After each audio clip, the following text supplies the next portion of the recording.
And it is now my great honor to introduce the President-elect of the United States of America, Joe Biden.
Hello, my fellow Americans,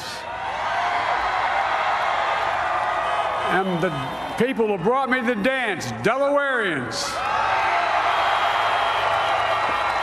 I see my buddy Senator Tom Carper down there, and I think Senator Coons is there, and I think the governor's around.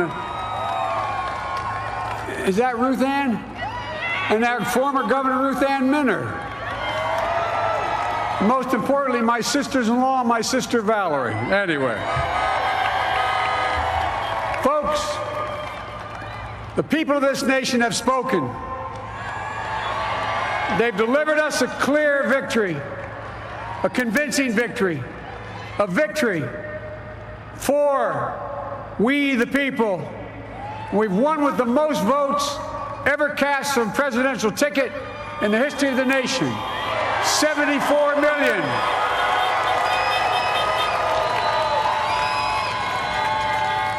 What I must admit has surprised me. Tonight, we're seeing all over this nation, all cities and all parts of the country, indeed across the world, an outpouring of joy, of hope, renewed faith in tomorrow, bring a better day.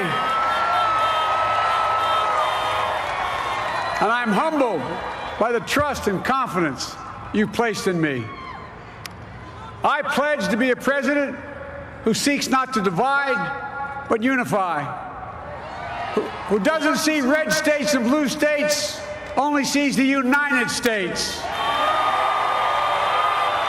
and work with all my heart, with the confidence of the whole people, to win the confidence of all of you. And for that is what America, I believe, is about. It's about people. And that's what our administration will be all about. I sought this office to restore the soul of America, to rebuild the backbone of this nation, the middle class, and to make America respected around the world again, and to unite us here at home.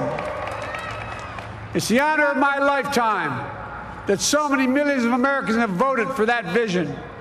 And now, the work of making that vision is real. It's a task, the task of our time.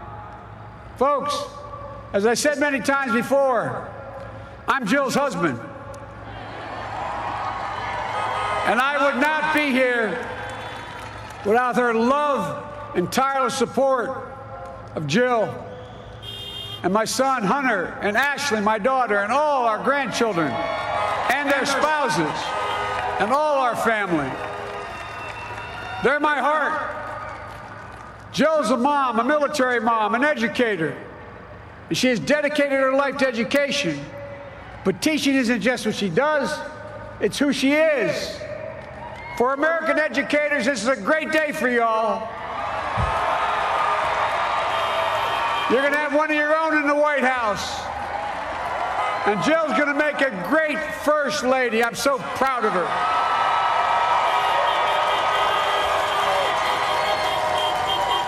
And I'll have the honor of serving with the fantastic Vice President who you just heard from, Kamala Harris,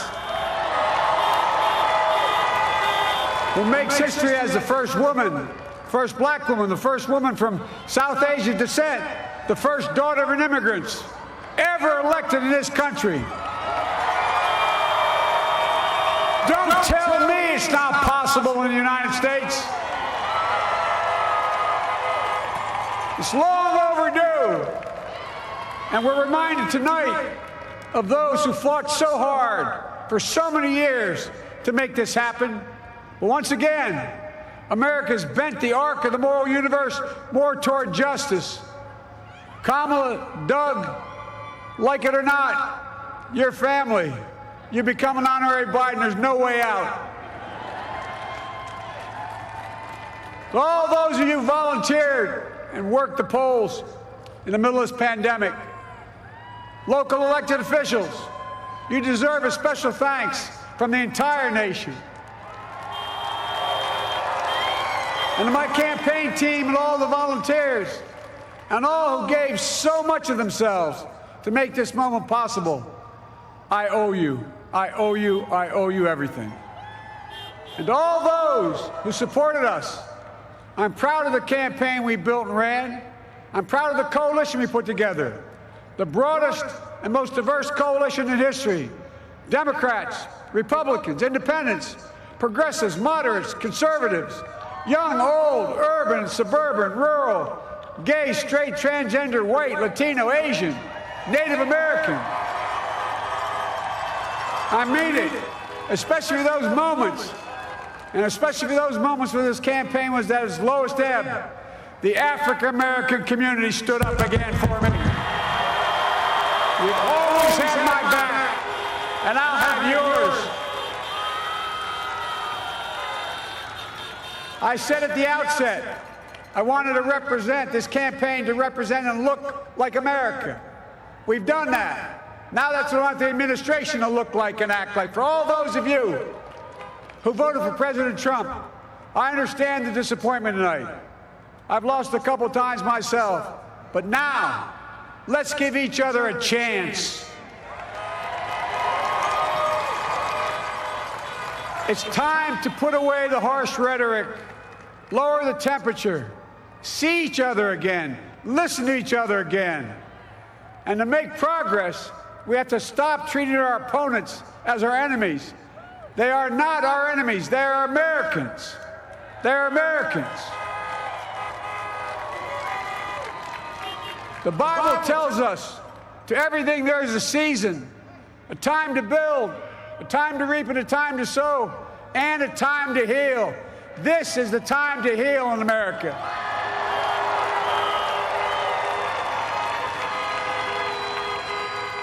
Now this campaign is over. What is the will of the people? What is our mandate? I believe it's this.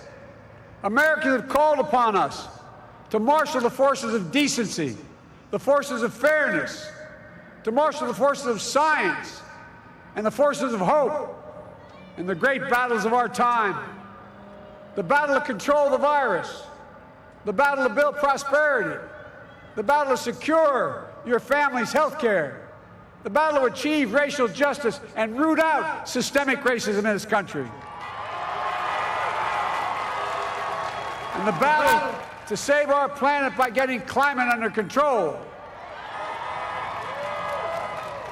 the battle to restore decency, defend democracy, and give everybody in this country a fair shot. That's all they're asking for, a fair shot. Folks, our work begins with getting COVID under control. We cannot repair the economy, restore our vitality, or relish life's most precious moments, hugging our grandchildren, our children, our birthdays, weddings, graduations, all the moments that matter most to us until we get it under control. On Monday, I will name a group of leading scientists and experts as transition advisors to help take the Biden-Harris COVID plan and convert it into an action blueprint that will start on January the 20th, 2021. That plan will be built on bedrock science. It will be constructed out of compassion, empathy, and concern. I will spare no effort, none, or any commitment to turn around this pandemic. Folks, I'm a proud Democrat, but I will govern as an American president. I'll work as hard for those who didn't vote for me as those who did. Let this grim era of demonization in America begin to end here and now.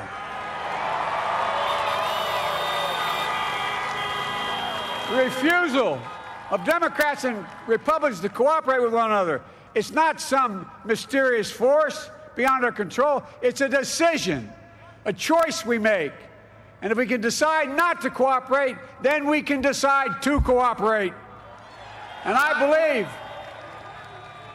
that this is part of the mandate given to us from the American people. They want us to cooperate in their interest. And that's the choice I'll make. And I'll call on Congress, Democrats and Republicans alike, to make that choice with me. The American story is about slow yet steadily widening the opportunities in America. And make no mistake, too many dreams have been deferred for too long. We must make the promise of the country real for everybody, no matter their race, their ethnicity, their faith, their identity, or their disability. Folks, America has always been shaped by inflection points, by moments in time where we've made hard decisions about who we are and what we want to be. Lincoln in 1860, coming to save the Union. FDR in 1932, promising a beleaguered country a new deal. JFK in 1960, pledging a new frontier. And 12 years ago, when Barack Obama made history, he told us, yes, we can. Well, folks, we stand at an inflection point. We have an opportunity to defeat despair, to build a nation of prosperity and purpose.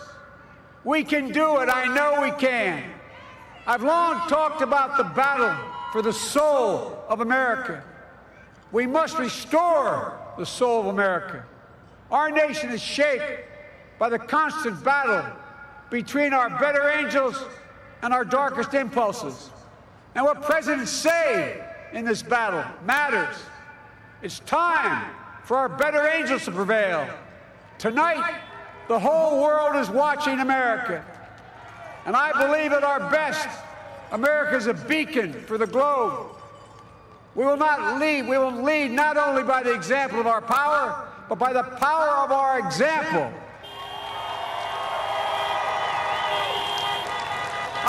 I've always believed, many of you heard me say it, I've always believed we can define America in one word: possibilities. That, in America, everyone should be given an opportunity to go as far as their dreams and God-given ability will take them. You see, I believe in the possibilities of this country.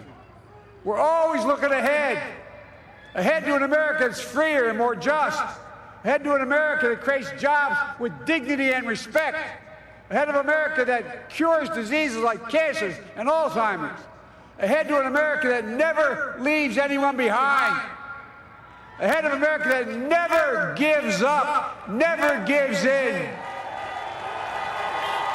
This is a great nation. It's always been a bad bet to bet against America. We're a good people. This is the United States of America, and there's never been anything we've been not able to do when we've done it together. Folks, in the last days of the campaign, I began thinking about a hymn that means a lot to me and my family, particularly my deceased son, Bo. It captures the faith that sustains me and which I believe sustains America. And I hope it can provide some comfort and solace the 230,000 Americans who've lost a loved one to this terrible virus this year. My heart goes out to each and every one of you. Hopefully this hymn gives you solace as well. And it goes like this.